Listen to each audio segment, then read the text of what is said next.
भौणी तुम कांदुच कहीं आउ ए पिला माने अरे पिले तुमर कोन हेछि तुम एमिति कांदुच बाबू हमें किछि खाइनु बाबू हमें 2 दिन होला किछि खाइनु बाबू हमको किछि खाइबो दियो बाबू कोन तुम सप्ताह 2 दिन होला किछि खाइनो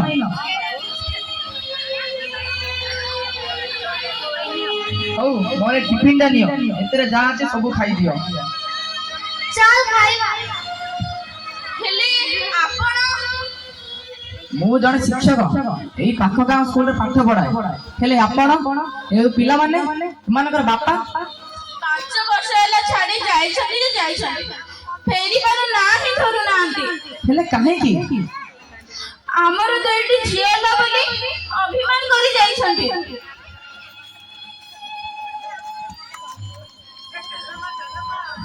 एकविंश शताब्दी रे पाद थापी आज भी मनुष्य अंधकार रे बुड़ी रही नूतन ज्ञान कौशल उद्भावन प्रजुक्ति विद्यार प्रसार थाई नारी और पुरुष मध्य एत असमता देखा ये गोटे विडंबनार विषय हेले भौणी तुम्हें आदौ चिंता करनी ये जीटा झील खाली दिटा झील नुहति दिखंडा हीरा माने एमाने पढ़िबे बढ़िबे और श्रेष्ठ हेबे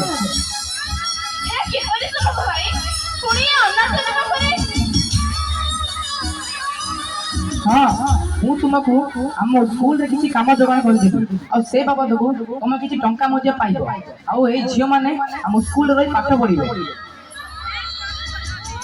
पाठ पढा पय तो केते टंका दरकार ना भौणी सेमिति टंका जे भी दरकार ना कहीं कि ना सरकार 6 ରୁ 14 वर्ष पिला मान मागणार पढ़ा को बही पत्र खाइबा को एमडीएम आ पिंडिबा को दिहळ पोषक दियंती आ सेई सब पाई तुम जे पाठ पढिबे सरकारी भाई कोन कोई धन्यवाद देबी किछि बुझि पारनी हेले एते कि निश्चय बुझि पाई तमे हम पाई भगवान हौ उठे तरा में जीवा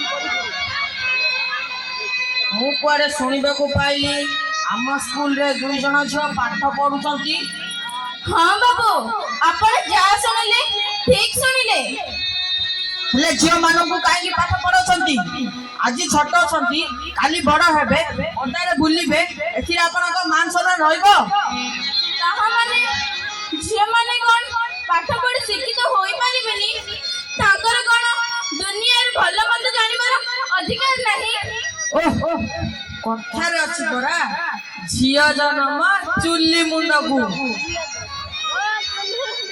लंबा ओढ़णी टाणी चारिकांत मध्य आबद्ध रहिबा समय चली जाछि सरपंच बाबू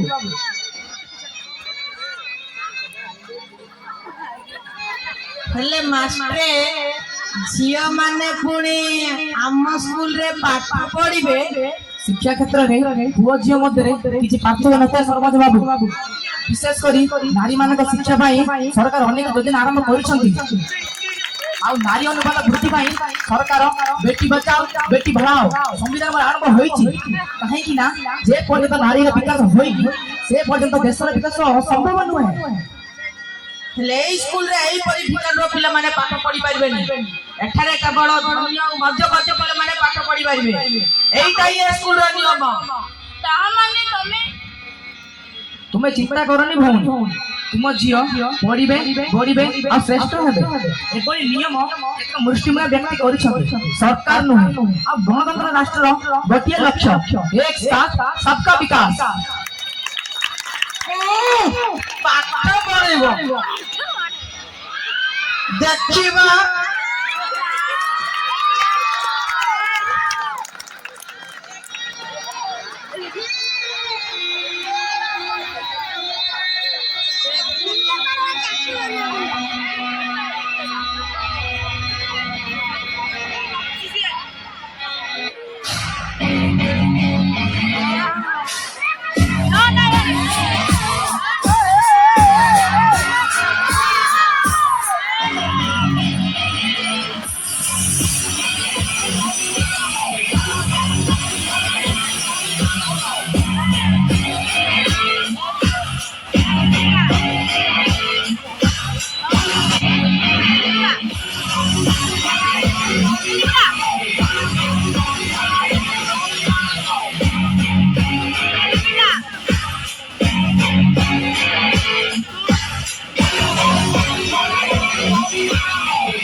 ମାର୍ଶାଲ ଆର୍ଟ ପ୍ରାକ୍ଟିସ କରୁଛୁ ପରା।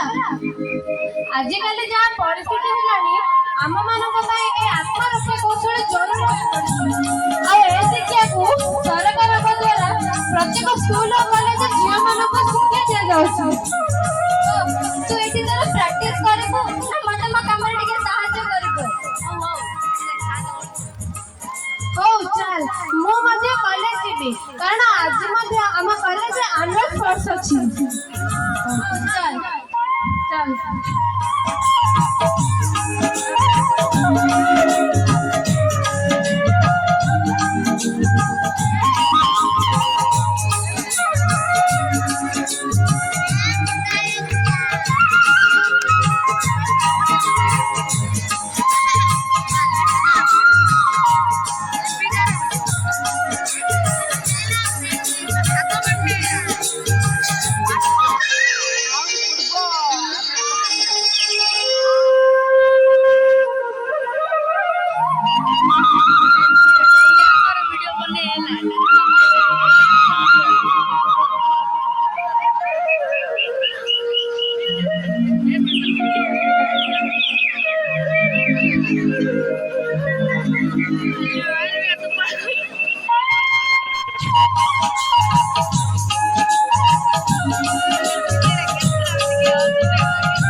ତେବେ ସେମାନଙ୍କ ଭିତରେ ଏ ଝାନ୍ସିକୁ ଦେଖିବୁ କାରଣ ନାରୀ ଆଉ ଅବନତି ଦୁର୍ବଳ ନୁହେଁ, ସେ ଆଜି ସ୍ୱୟଂ ସିଦ୍ଧିଆ।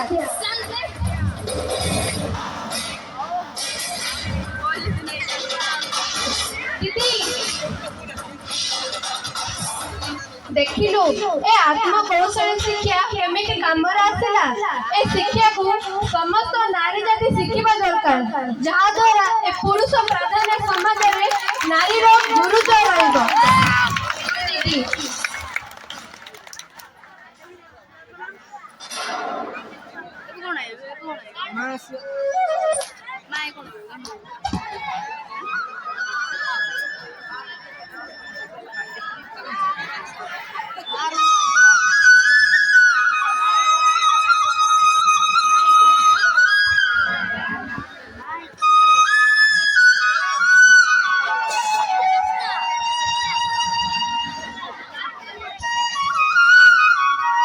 ମୁଣ୍ଡ ଉପରେ ଦିଟା ବଢିଲା ଝିଅ, ଦୁନିଆ ଯାକର ଟାହି ଟପରକୁ ଖାତିର ନ କରି ଛୋଟରୁ ବଡ କଲି। ବାପା ସ୍ନେହ ପାଇନଥିବା ହତଭାଗିନୀ ଝିଅ ଦୁଇଟିକୁ ମତେ ଘୋଡି ରଖିଥାଉ ଠାକୁରେ।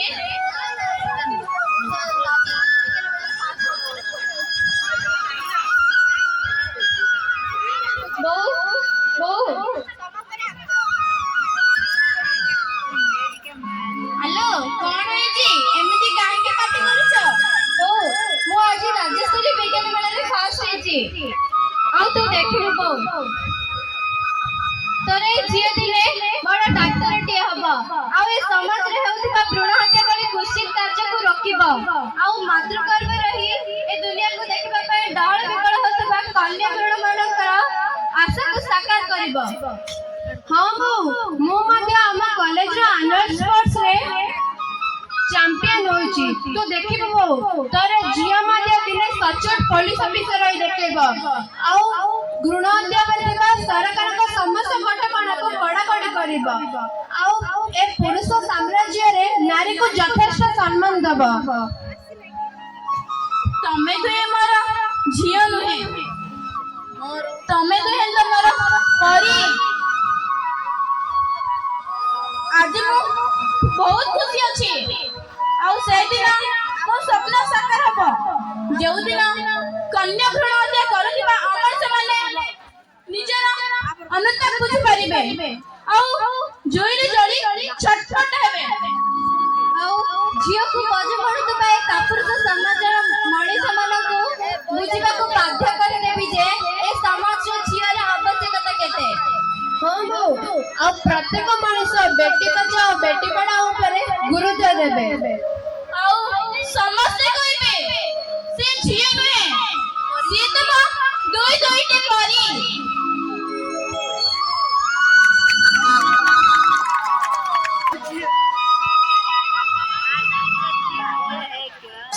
गीता अरे Gita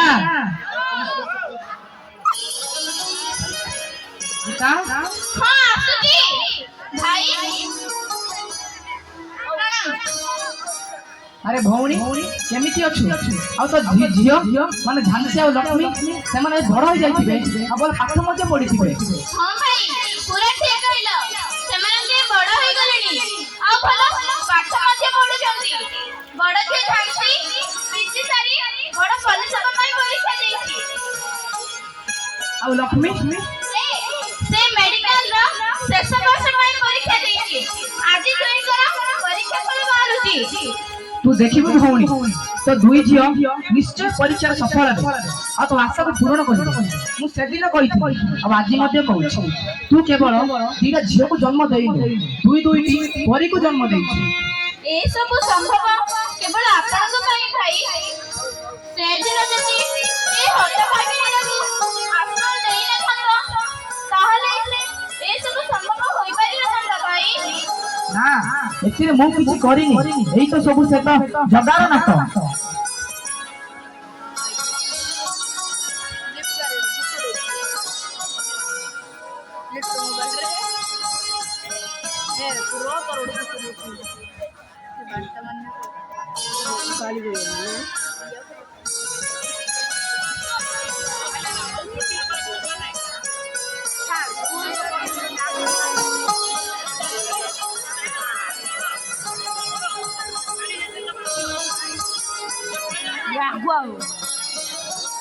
Agua. Motat. Mira, apa sih? Kurang.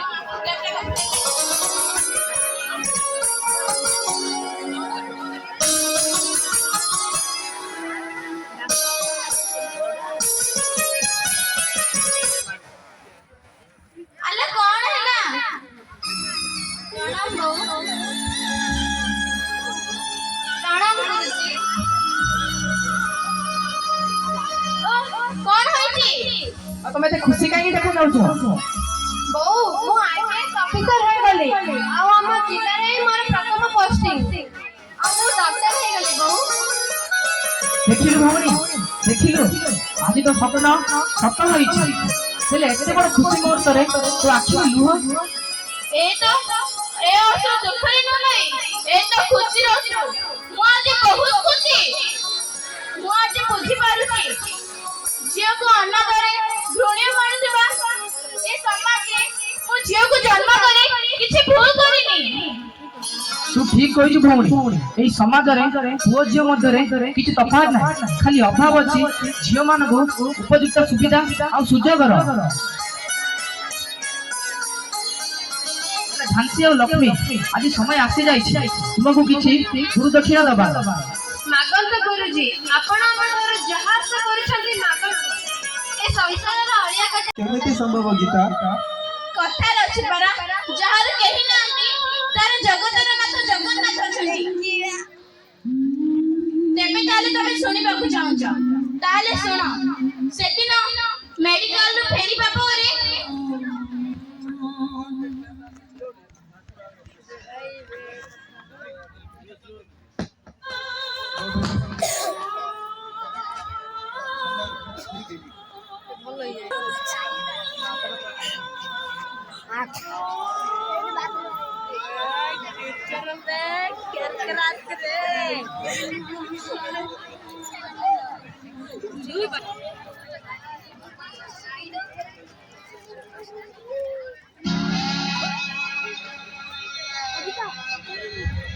ओहो गीता तमे बुझलो काहे आजिका डेट रे दुई झियो को बड़ करी बाहा देबा कम कथा नहे आ एबे तो हमर गोटे झियो अछि मो कथा मान ए छुआ को नष्ट करि दियो तमे की कथा बोलतो विवेक तमे पर तार पापा ए कथा कहबा बेले को तुम विवेक टिके तुमको बाधा देला नहीं ओहो गीता छुआ नष्ट करिबा ए दुनिया रे नुआ कथा नहे ए समाज रे प्रति क्षण प्रति मुहूर्त रे लक्ष लक्ष भ्रूण हत्या हुए तमे एते तळको खसी गल विवेक मु या केबे भाबी नथिली हेले मु त मां मु ए छुआ को नष्ट करि परिबिनी मात्र गर्भ रही नुआ करी दुनिया ଦେଖିବା ପାଇଁ ଡହଳ ବିକଳ ହେଉଥିବା ଶିଶୁ କନ୍ୟାକୁ ମୁଁ ମାରିପାରିବିନି ବିବେକ। ନା, ମୁଁ ମାରିପାରିବିନି। ତାହେଲେ ଏଇଟା କଣ ତମ ଶେଷ ନିଷ୍ପତ୍ତି? ହଁ, ଏଇଟା ମୋ ଶେଷ ନିଷ୍ପତ୍ତି। ତାହେଲେ ମୋ ନିଷ୍ପତ୍ତି ଶୁଣି ରଖ ଗୀତା। ଆଜିଠାରୁ ଏ ମୁହୂର୍ତ୍ତରେ ମୁଁ ଏ ଘର ଛାଡି ଚାଲି ଯାଉଛି। ନା ବିବେକ, ନା, ତମେ ଆମକୁ ଏମିତି ଛାଡି ଯାଅ ନା ବିବେକ। ତମ ବିନା ଏ ଦୁନିଆରେ ଆମର ଆଉ କେହି ନାହାନ୍ତି। ଛାଡ କହିଲିବାରେ ଛାଡ। ମୁଁ ଆଉ ମୋ କଥାରେ ଅଟଳ। ହେଲେ ବିବେକ, ମୋ କଥା ନହେଲେ ନାହିଁ। ଧରୁନି ତମ ଝିଅ କଥା ଚିନ୍ତା କର। ତାକୁ ତ ବାବା ସହିତ ବଞ୍ଚିତ କରନି ବିବେକ। ତାହେଲେ ତମେ ମୋ ପ୍ରସ୍ତାବରେ ରାଜି ହେବାକୁ ପଡିବ ଆଉ ତମ ଗର୍ଭରେ ପଡୁଥିବା ସେ ଶିଶୁ କନ୍ୟାକୁ ହତ୍ୟା କରିବାକୁ ପଡିବ। ନା ବିବେକ, ମତେ କ୍ଷମା କରିଦିଅ। ପରିସ୍ଥିତିରେ ବି ଏ ଛୁଆକୁ ନଷ୍ଟ କରିପାରିବିନି। ତମେ କହ ବିବେକ, ଗୋଟେ ମା କେମିତି ତା ନିଜ ହାତରେ ଗୋଟେ ଛୁଆକୁ ମାରିପାରିବ? ମୁଁ ତ ମା। ତାହେଲେ ତମେ ତମ କଥାରେ ଅଟଳ। ତାହେଲେ ମୁଁ ଆସୁଛି। ତମେ ଯଦି ଯିବାଟା ତମ ପାଇଁ ଠିକ, ତାହେଲେ ଯାଅ, ମୁଁ ତୁମକୁ ଅଟକେବିନି। ହେଲେ ଯିବା ପୂର୍ବରୁ ତମ ପାଦ ଧୂଳି ଟିକିକୁ ଦେଇଯାଅ। ସେଇ ପାଦ ଧୂଳିକୁ ଅବଶିଷ୍ଟ ମୋର ଶେଷ ସମ୍ବଳ ମନେ କରି ବଞ୍ଚି ରହିଥିବି ତମ ଫେରିବା ବାଟକୁ। ହେଲେ ମୁଁ ମଧ୍ୟ ପ୍ରତିଜ୍ଞା କରୁଛି ବିବେକ, ମୁଁ ଯଦି ମୋ ନାରୀ ଧର୍ମ ଠିକ ରୂପେ ପାଳନ କରିଥାଏ, ମୁଁ ଯଦି ମୋ ମନ କାୟା ବାକ୍ୟରେ ତମକୁ ସ୍ୱାମୀ ରୂପେ ଗ୍ରହଣ କରିଥାଏ, ତାହେଲେ ଦିନେ ନା ଦିନେ ତମେ ଏ ପାଖକୁ ନିଶ୍ଚୟ ଫେରିବ। ଏଇଟା ତୁମ ଚିନ୍ତାରେ ଚ୍ୟାଲେଞ୍ଜ।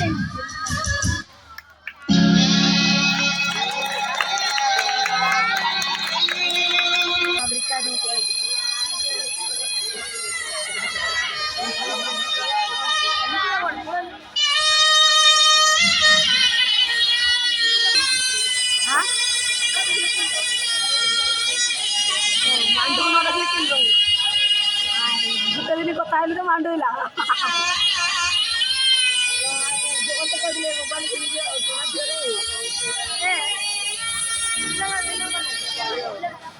ଦିନରେ କରିଦେଲି କାଇଁ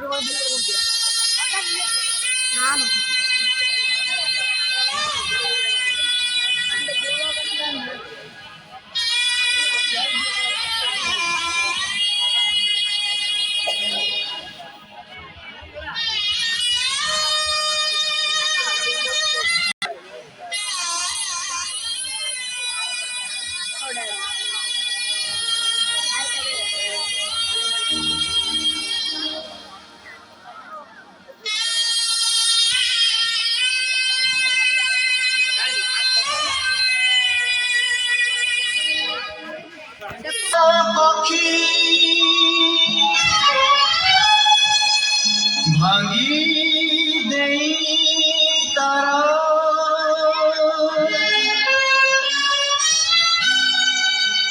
छोनार बाली घर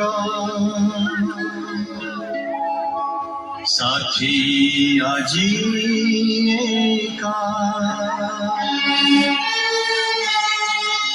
মনরে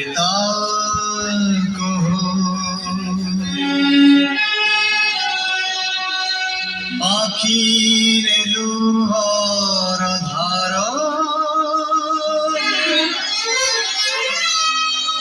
আখিরে লুহর ধার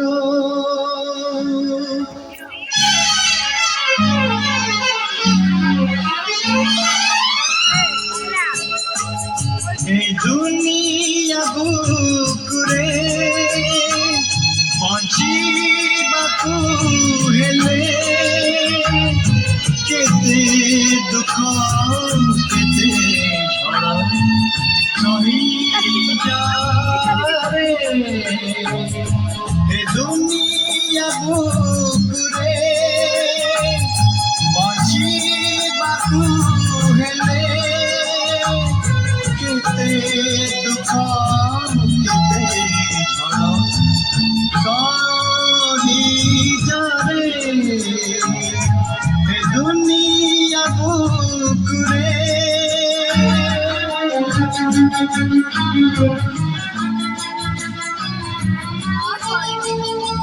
କେତେ ଗାଁ ଗଣ୍ଡା ବୁଲିଲି, ହେଲେ କେଉଁଠି ଗୋଟେ କାମ ଯୋଗାଡ଼ କରିପାରିଲିନି। ଏପଟେ ପିଲା ଦିଟା